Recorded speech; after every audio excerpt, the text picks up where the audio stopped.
माँ की ममता। एक छोटे से कस्बे में अभय नाम का एक लड़का रहता था। बचपन में ही पिता की मृत्यु हो जाने के कारण परिवार की आर्थिक स्थिति बड़ी खराब थी।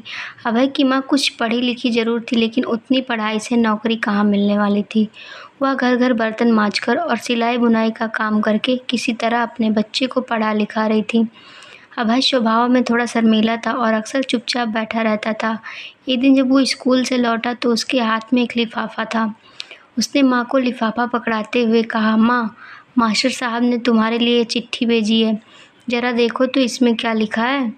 माँ ने मन ही मन चिट्ठी पढ़ी और मुस्कुराकर बोली, बेटा, इसमें लिखा है कि आपका बेटा बहुत होशियार है। इस स्कूल के बाकी बच्चों की तुलना में इसका दिमाग बहुत तेज है और हमारे पास इसे पढ़ाने लायक शिक्षक नहीं है, इसीलिए कल से आप इसे किसी अन्य स्कूल में भेजें। यह बात सुनकर अभय को स्कूल न जाने का दुख तो हुआ, पर साथ ही उसका मन आत्मविश्वास से भर गया कि वो कुछ खास है और उसकी बुद्धि तीव्र है। माँ ने उसका दाखिला एक अन्य स्कूल में करा दिया। समय बीतने लगा। अभय ने खूब मेहनत से पढ़ाई की। आगे चलकर उसने सिविल सर्विसेज परीक्षा भी पास की और आईएएस ऑफिसर बन गया। अभय की माँ अब बूढ़ी हो चुकी थी और कई दिनों से बीमार भी चल रही थी और एक दिन अचानक उनकी मृत्यु हो गई।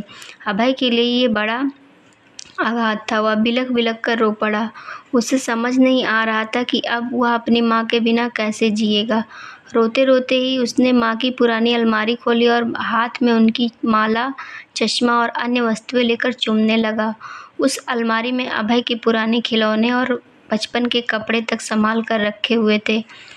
अभय एक एक कर सारी चीज़ें निकालने लगा और तभी उसकी नज़र एक पुरानी चिट्ठी पर पड़ी।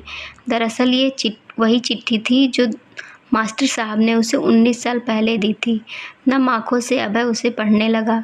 आदरणीय अभिभावक, आपको बताते हुए हमें अफसोस हो रहा है कि आपका बेटा अभय पढ़ाई में बेहद कमज़ोर है और खेल कूद में भी भाग नहीं लेता है। उम्र के हिसाब से अभय की बुद्धि विकसित नहीं हो पा रही है, अतः हम इसे अपने विद्यालय में पढ़ाने में असमर्थ हैं।